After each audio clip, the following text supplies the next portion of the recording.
क्या होगा अगर आपको कोई बॉक्स दे और उसके अंदर से कोई ऐसी चीज निकले जो आपने सोची ना हो। तो ये कहानी है the other side of the box. तो कहानी की शुरुआत में हम लोग बेन और रेचल को देख पाते हैं, जिनको देख के पता चलता है ये दोनों अभी रिलेशनशिप में हैं। जब ये लोग आपस में बात कर ही रहे थे तभी अचानक से इनके दरवाजे पे नॉक होने की आवाज आती। पता चलता है बाहर शॉन आया है। रेचल शॉन से मिलना नहीं चाह रही थी तो बेन बोलता है मैं उसको संभाल लूंगा।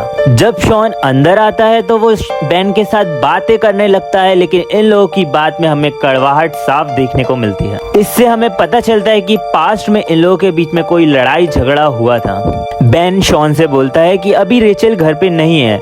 इसे सुन के शॉन बहुत ज्यादा खुश होता है और शॉन बेन के लिए एक गिफ्ट भी लाया होता है। उसको बोलता है कि इसे मेरे जाने के बाद खोलना। जब बेन बॉक्स को खोलता है तो बॉक्स के अंदर एक गहरा अंधेरा होता है।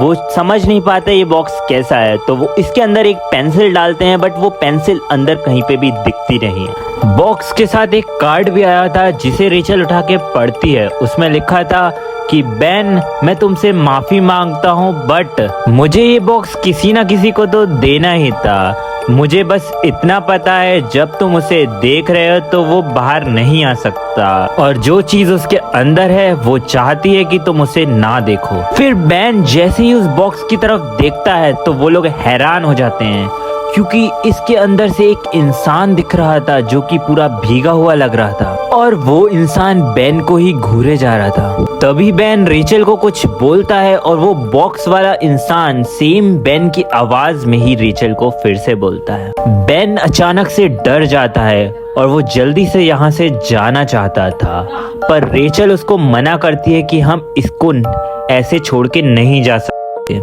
हमें उसे देखते ही रहना होगा। तभी बेन शॉन को फोन मिलाने का ट्राई करता है, बट उसका फोन वॉइस मेल में जा रहा था और फोन उठ नहीं रहा था। वो लोग सोचते हैं कि अगर हम इस बॉक्स को नहीं देखेंगे तो क्या होगा, तो वो थोड़ी देर के लिए एक दूसरे को देखते हैं और फिर दूसरी तरफ उस इंसान को देखते हैं। अब उस इंसान की थोड़ी आगे से उंगलियां बाहर आ गई थी और वो थोड़ा और ऊपर आ गया था। तभी बेन रेचल से बोलता है अगर हम इस बॉक्स को देखते रहेंगे तो फिर ये इंसान बाहर नहीं आ पाएगा। तो वो लोग तय करते हैं कि बेन जाएगा यहाँ पे शॉन को ढूंढने के लिए और रेचल इस बॉक्स को देखते रहेगी। एंड जैसे ही अपनी गाड़ी में शॉन को ढूंढने निकलता है तभी शॉन को फोन ट्राई करता है और फोन उठ जाता है। बेन उसको बोलता है कि तुमने मुझे ये क्या दे दिया है। इसमें से एक इंसान बाहर आ रहा है जो कि हमारी ही लैंग्वेज में हमसे बात कर रहा है। ये सुन के शॉन बोलता है मुझे तो पता भी नहीं था ये बोल भी सकता है। और दोनों की बातचीत में उसे पता चलता है कि रेचल घर पे अकेली नजर रख रही है बॉक्स पे।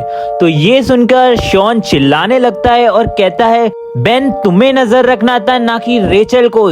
वो कहता है गिफ्ट तुम्हें मिला था ना कि रेचल को।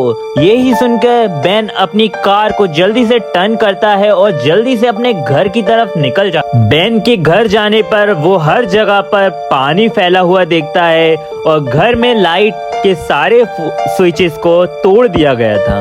बेन देखता है कि वो बॉक्स भी गायब है और रेचल भी कहीं नहीं दिख रही। यह सुनकर अचानक से उसको बेसमेंट की तरफ से रेचल की आवाज सुनाई देती है। वो बेसमेंट की तरफ जाता है। वॉशरूम पे सारी टंकियां ऑन मिलती हैं। वो देखता है कि वो एंटिटी अंदर बैठा हुआ है और उसी की तरफ घूर के देख रहा है। वो जल्दी से यहाँ से भागना चाहता था। जैसे ही वो पीछे मुड़ता है उसे पीछे से कई सारी डार्क शैडोज दिखाई देती हैं। बेन को दोनों तरफ से घेर लिया जाता है, एक तरफ वो आदमी, दूसरी तरफ वो ब्लैक शैडोज। बेन जैसे ही शैडोज की तरफ देखता है तो वो आदमी पास में आने लगता है, और जैसे ही वो उस आदमी की तरफ देखता है तो वो शैडोज पास में आने लगती हैं। इसका मतलब बेन बीच में पूरी तरीके से अब घिर चुका है। अब उसके पास कोई रास्ता नहीं बचता बचने का। इसी सीन के साथ मूवी को एंड कर दिया जाता है।